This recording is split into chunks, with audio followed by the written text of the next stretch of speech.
Okay, we have left at gender differences in verbal communication styles of men and women. Now let's go through these differences.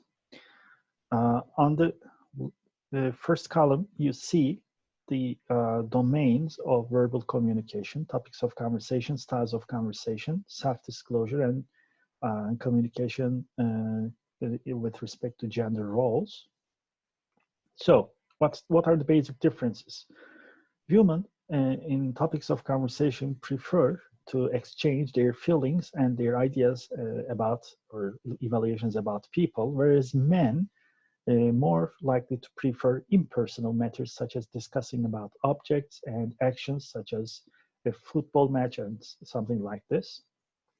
In styles of conversation, basically, women are indirect in communicating their intent and less certain in their speaking, and they prefer to talk shorter as compared to men who prefer to talk longer, and in the form of monologues, they talk themselves for only for a long period of time, and they are more direct and certain in their speaking. As for self-disclosure, women are women disclose themselves more and elicit more disclosure from others. And so women are good at opening up other people to relate their ideas. And as compared to women, men disclose themselves less. However, although they disclose themselves less than women, they disclose themselves more to women than men. So men like to talk to women more than they like to talk to men about themselves. And as for gender roles, remember we had sex role typing by Sandra Dam. We talked about this at the start of the semester. And there were basically three kinds of personalities or stereotypes that people internalized. Masculine, traditional masculine stereotype, traditional feminine stereotype, and an androgynous type, which has both characteristics. And this terminology has been changed with instrumentality versus expressivity. Instrumentality refers to traits which are more related to the agentic traits of independence or freedom or being more assertive, whereas expressivity referred to the exchange of ideas or expressing their emotions and feelings or thoughts. So instrumentality is equivalent to traditional masculine, versus expressivity is equivalent to traditional feminine role. Now, if you look at women, remember that most women are more expressive than they are instrumental in their self-definitions of in terms of gender roles, and they like to have intimate verbal communication with trusted others as an expected behavior if somebody holds expressive traits more.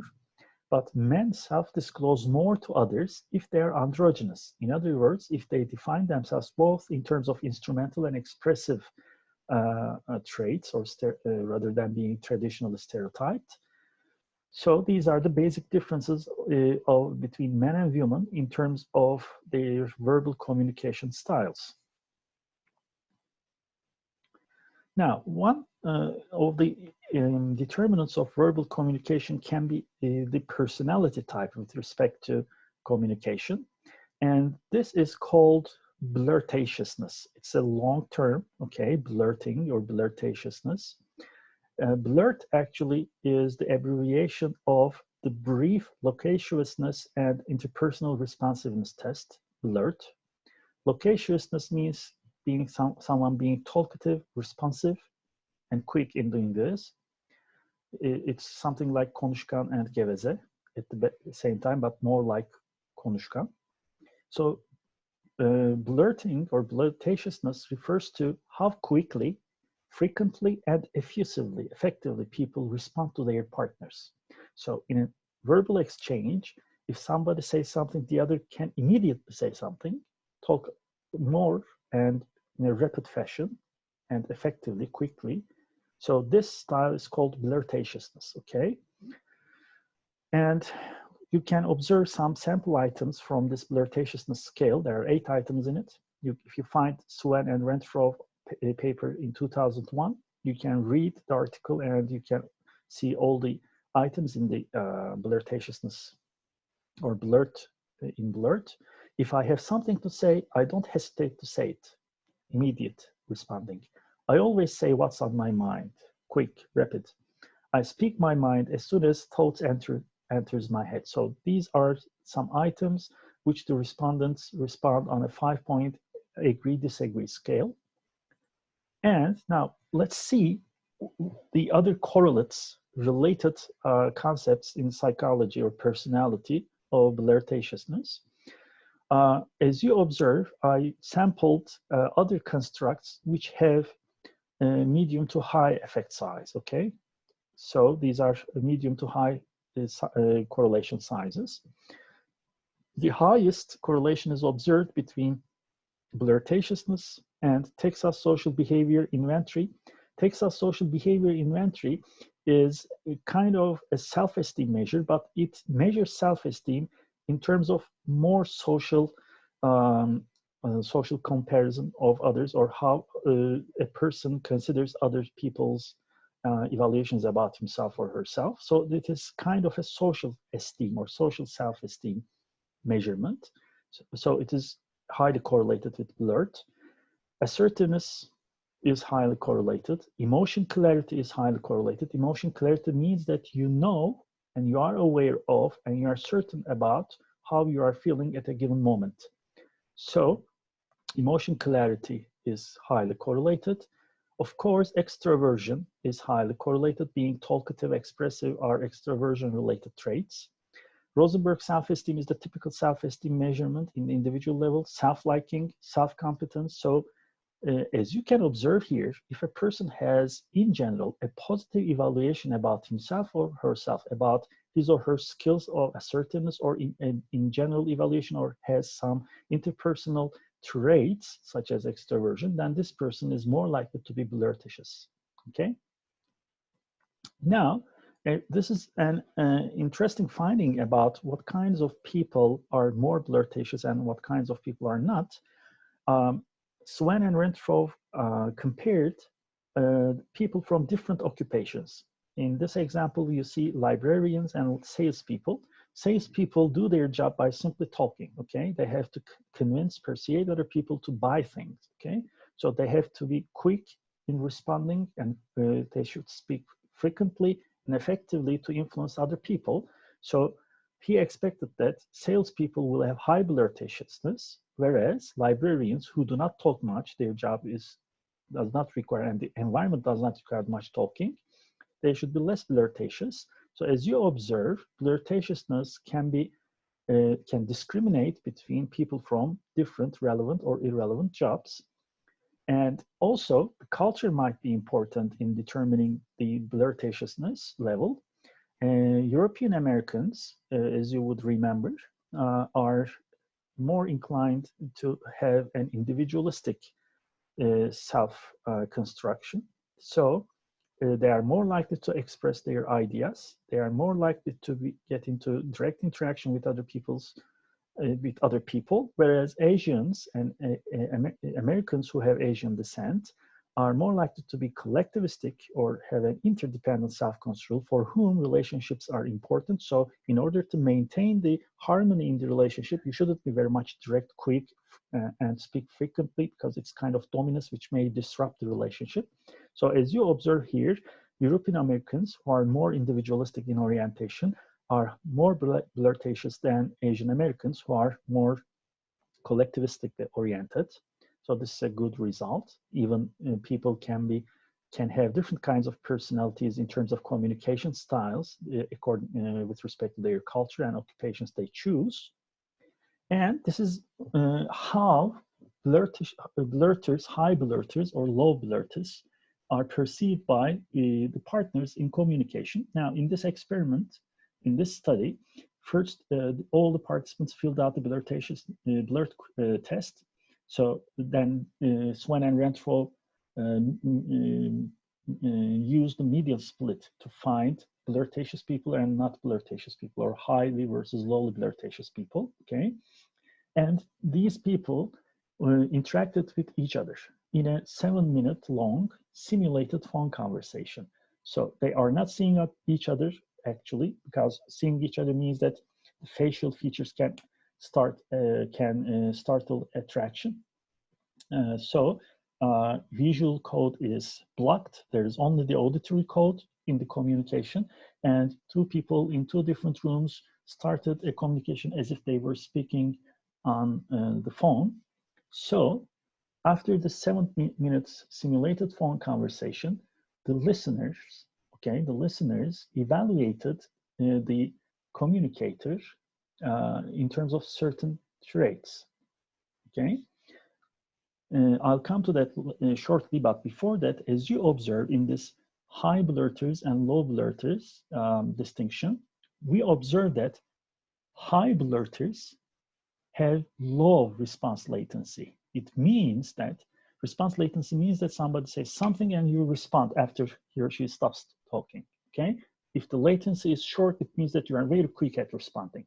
So as you observe, high blurters are very quick, low blurters are slow. And average length of response, how long you speak to the other person. As you observe here, high blurters speak longer than low blurters. And as you look at the number of responses, question asked, response provided, question asked, response provided, more response provided. So as you would expect, high blurters provided more responses than low blurters to the questions asked. So this is the behavioral validation of blurtatiousness. And now look at the evaluation of the listeners, okay, in terms of different characteristics about high blurters or low blurters. The black bars represent the mean evaluations for high blurters, whereas white ones represent the evaluations of low blurters. So look at these traits or characteristics here, attributes here: intelligence, likability, responsiveness, talkativeness, being interesting, and physically attractive. Just remember that these people had phone talks, okay? How physically attractive, how physically attractive cannot be constructed simply by listening to phones, okay? But even in this case, even simply when you listen to somebody's voice, if this person is blurtatious, responding fast and in long fashion and giving more responses, then people find these phone friends, strangers on the phone, let's say, more attractive if they are high blurters, okay?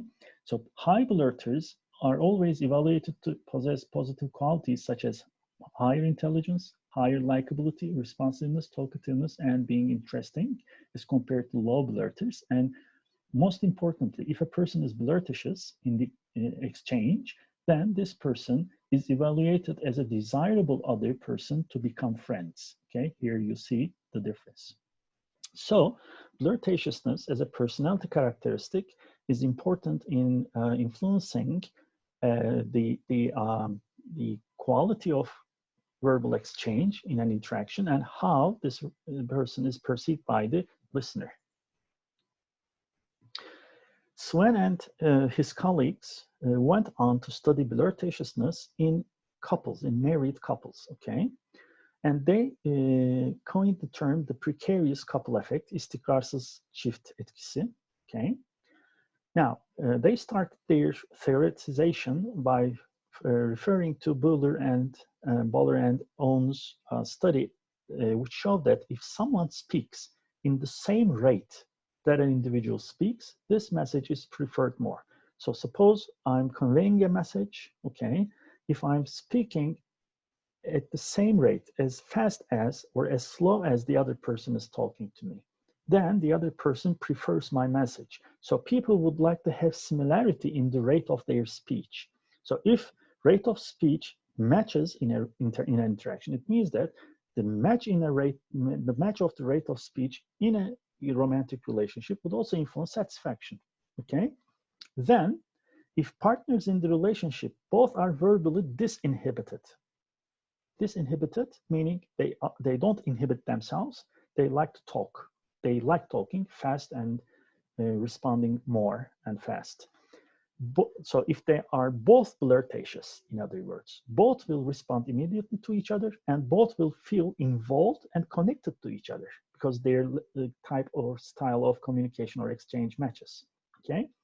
Similarly, if partners both are verbally inhibited, meaning they don't like to talk much, they don't respond fast, and so on, so they are low blurters. Okay, it's another match. They match their slow responses to each other, and they might think they have the opportunity to construct a message in return. So I speak slow, the other person responds slow, which gives her time to think about or organize her ideas, and so on. So this might be a very satisfying relationship. What about a mismatch then? If there is a mismatch in flirtatiousness, in other words, if somebody speaks fast and rapid, high rate, and responds longer and faster, then, but the other person is just a low blurter, okay, just the opposite, then especially verbally inhibited men, according to Swan and his colleagues, would experience it as a threat when combined with women's criticalness. So therefore, the disinhibited woman and inhibited man would make a bad match. This is called the precarious couple effect. Okay, so disinhibited woman, high blurter. Inhibited man, low blurter. Woman talks fast and responds fast and longer, but man does not like to talk that much, cannot respond that fast, and so on. Now, this mismatch is perceived by the men as a threat because traditionally men are expected to be assertive, talkative, assertive, and so on. So this changes the power structure in the relationship, okay? So as inhibited man withdraws from criticism. So which means if a fast speaking, a rapid speaking, effective speaking woman is matched with just the opposite man, and if especially this woman uses this skill to criticize the man, okay, then this inhibited woman would try, the inhibited man withdraws from criticism. He cannot respond back, he withdraws, okay?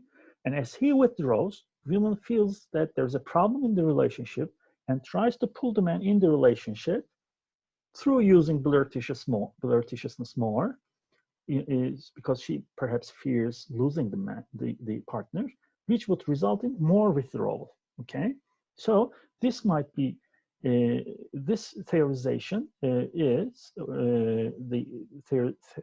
the explanation for why this inhibited woman and an inhibited man makes a bad match, or they make a precarious couple. Now, these are the results of their experiments. Now, in these studies, you observe that, by the way, the dependent variable is intimacy, how much close, intimate the person feels, how much satisfied the person feels in the relationship, and closeness feels in the relationship. Look at male's intimacy first, okay? Men who are more inhibited, okay, in the relationship than women has the lowest intimacy, as you observe here in the relationship. Whereas if partners had equal flirtatiousness, they are most satisfied, or they are very intimate. But women more inhibited than men, this male's intimacy is also high. So men who are flirtatious prefer women who are not flirtatious. It means so. And if a man who is not flirtatious, but his partner is flirtatious, then man feels a withdrawal, so it feels less intimacy in the relationship. A similar pattern was observed for female intimacy. If men are more inhibited, females feel themselves less intimate. So a flirtatious woman with a not flirtatious man feels less intimate with this man. Okay, why? Simply this man does not talk a lot. And remember, women, there's the reciprocity norm. So this part of the, the top panel of the graph shows the precarious couple effect. Man feels less intimacy when women are more flirtatious. In another study, as you observe here, flirtatiousness was crossed with criticalness of the woman. Remember that criticalness of the woman causes men's withdrawal. So first look at female intimacy at the bottom part of the graph here, okay? Now, as you observe, the black line and the gray line, the black line represents low criticalness, gray line represents high criticalness, regardless of women's own criticalness here, okay? No matter it is high or low. Women feel intimate towards a disinhibited man. So criticalness does not change the intimacy felt by the woman in the relationship. But look at the pattern observed for men. If women are low in criticalness, men equally feel themselves intimate to the female partner, no matter men are inhibited or disinhibited. Low blurters or high blurters, no difference, okay? But if men are disinhibited and women are, sorry, okay, let me look at it. Okay, if men are inhibited and women are disinhibited, as you observe here, and if men are, if men are disinhibited and women are critical in their position, then you observe that disinhibited men, so who talks a lot, who are blurticious, feels less intimacy as when coupled with women criticalness, okay? So this shows the precarious couple effect. Now, if precarious couples are dissatisfied, why and how do they become couples then? Okay, that's the question. So there might be some couples where their flirtatiousness do not match. So such couplings at the very start is need satisfying according to Swen and his colleagues. At the very start, just imagine an inhibited man who doesn't like to talk much, who cannot respond fast, but perhaps he is a little bit anxious about starting a relationship. Then an inhibited man would be comfortable in the first stages of the relationship or in the initial interaction, because all the talk will be will be done by the disinhibited woman. So it's a good match at the very start. Somebody is a little bit anxious or shy, does not talk a lot, but woman is talking a lot, is not that shy, so man feels comfortable in it. And this inhibited woman can easily start a relationship with an inhibited man because she can do all the talking, okay? So at the very start, it seems like an advantage. But as the relationship progresses, women might feel more comfortable in the relationship and might become more critical. And men come to perceive this inhibition as a violation of traditional gender roles. Women shouldn't talk that fast, shouldn't be that assertive as compared to men. That's a traditional stereotype. And then men would like to withdraw if the women are also critical, okay? So when the relationship advances, men come to perceive the same partner as not fitting to the traditional feminine or female role, and this is a threat to the traditional male role, then men would like to withdraw because they're not flirtatious. And they made a study, as you observe here. In this study, participants were asked to recall their ex-relationships, okay, past relationships. And their flirtatiousness was measured. And look at the first circle here, the first red circle to the left. Inhibited men, when they had in the past disinhibited partners, okay, they experienced less resentment, içerleme resentment, okay? So it means they like their partners more. They don't experience negative affect when their partners were also disinhibited. But inhibited men, if they had inhibited partners, they also experienced less resentment, okay? So an inhibited man with a disinhibited partner experienced more resentment, more negative emotions than having an inhibited man having an inhibited partner. So it fits. But look at the disinhibited women, which means they are high blurters. High blurter women experienced more resentment when they had inhibited partners, okay? But less resentment they had when they had similarly disinhibited partners. So if women are blurters, high blurters, they prefer high blurters. The same, but if men are low blurters, they prefer low blurters. Otherwise, each of these different each of the genders experience negative emotions against the other people. So perhaps that's why their relationship was dissolved. These are X relationships. Okay. So communication styles then are important for the satisfaction and intimacy felt in the relationship. Therefore, this brings us to the dysfunctional communication styles in the relationship, which is called miscommunication. I'll briefly go over these different miscommunication types.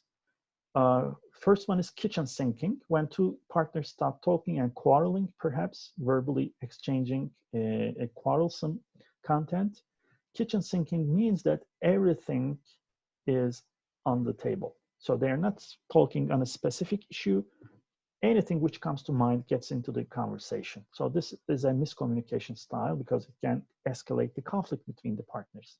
Off-beaming is another miscommunication style, which means wandering from one topic to the other. You start discussing one topic, somebody stops it, opens a new topic, and nothing is settled, nothing is resolved. Mind reading, we talked about mind reading earlier. It is presuming the partner's intent. It's a miscommunication because mind reading, of course, can not necessarily be correct, and most of the time it's wrong, especially if the partners are not that intimate or if the partners are dissatisfied. So if one partner presumes the partner's intent, this may create negative consequences. Interrupting is the cutting off the speech of the partner. This is most disrespectful way of communicating. That's not communicating, this is disrupting communication. Another miscommunication style is yes butting. So the sentence, the partner says something, the other partner says yes, okay, but in response. So the partner starts with accepting partner's position and then shift to negative views or criticism about it. Okay, so this is trying to keep the dominance always in the relationship. Okay. Cross-complaining is another miscommunication style. When a partner complains about a behavior, the other partner responds by own complaint rather than acknowledging each other's concerns. Okay, so she says, let's say, I don't like when you do this, and he says, and I don't like when you do that. Okay, this is cross-complaining. He doesn't try to understand her position, so this is miscommunication. Criticism, a specific type of criticism might disrupt the relationship, is a dysfunctional communication, which is attacking partner's personality. So criticizing the personality of the other person means that the criticizing partner gives negative feedback in terms of internal and stable attributions. Remember, personality traits are stable attributions. They don't change, okay? If we give a negative feedback in terms of traits, so traits are internal, traits are stable, so the partner can't change it, and it's a negative side. So it is not the behavior which is criticized. It is the whole personality of the person which is criticized, and it contains trait definitions as blaming rather than stating which specific behavior makes the person feel in which specific negative manner. So if stable internal negative attributions are made, blame attributions are made, then it is miscommunication. It disrupts the relationship. Contempt, hakir görme, is insulting, making mockery of, or humiliating the other person. As you would appreciate, it's an attack to the personality again through making the person humiliated. And as a reaction to contempt, defensiveness can be observed in the other partner, using unreasonable excuses to protect from oneself mockery. Okay, so the conversation goes nowhere. No problem is solved when people engage in miscommunication styles.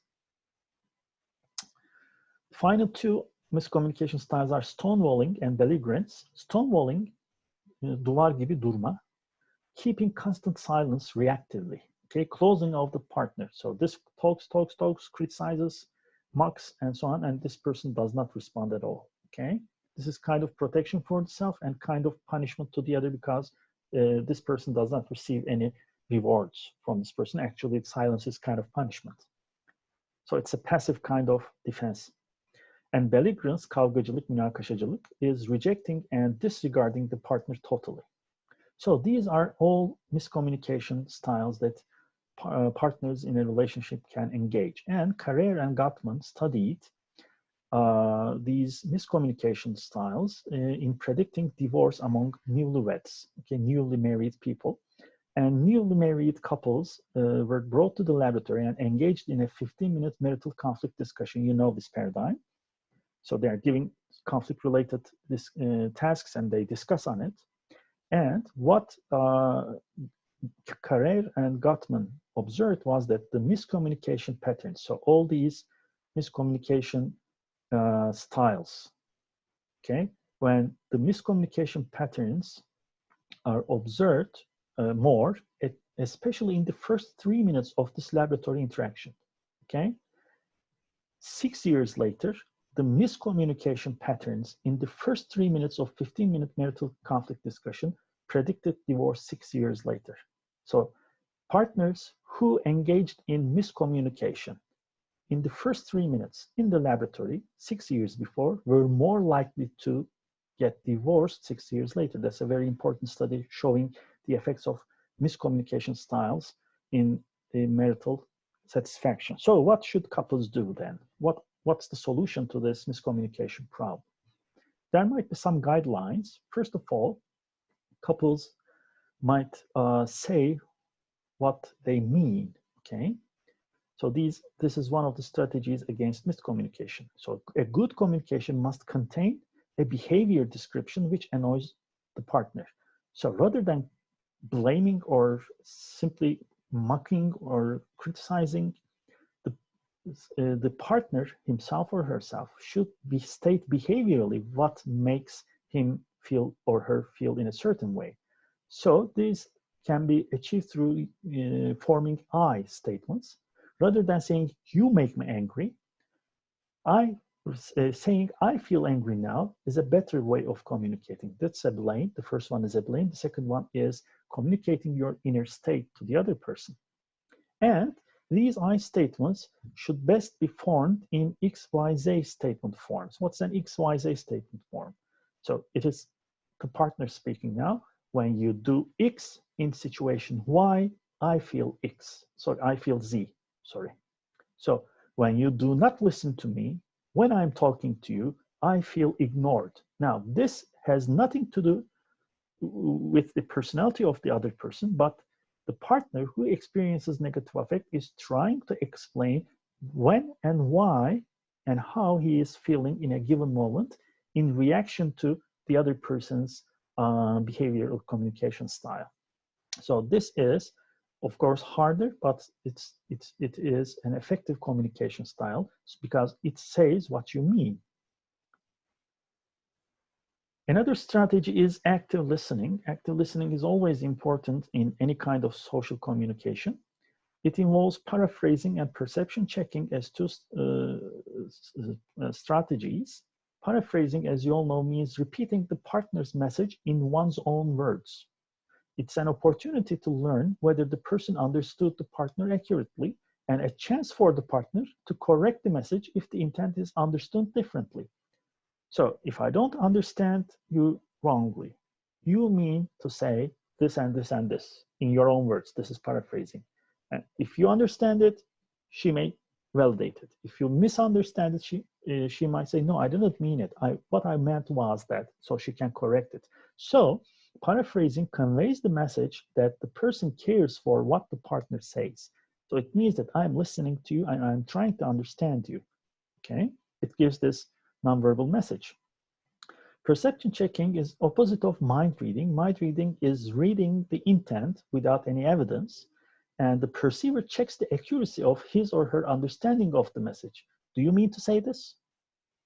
Now, this is perception checking, and conveys the message that the perceiver is attentive, I'm listening to you, and interested with the partner. I want to understand you, it's important to me. Gives the partner opportunity to be more open, and then if the message is not clear, then the partner can give or form new verbal statements to make it even more clear. In marital conflict or in relationship conflict in romantic relationships, being polite and staying cool is also important. Dissatisfied spouses, for instance, engage in more negative affective exchange, which is called negative affective reciprocity. What is this? The communication of one partner creates negative affect in the other partner, who reacts via conveying another negative content that creates negative affect in return. So always the couples are creating in reaction to each other, negative affect in each other. Okay, this is a vicious circle, and this cycle results in escalation of conflict. So the perceiver can positively reframe his or her initial intention. So suppose somebody says, your partner says something which is disturbing for you, and you first thought which comes to your mind, she aims to humiliate me with those words. Okay, this is one way of attributing her behavior. But the other way of attributing behavior, perhaps that's the truth, she loves me, this is how she makes jokes. Then you can say, when you make such kind of jokes, I don't perceive it as a joke, but I feel myself mocked. Okay, XYZ statement.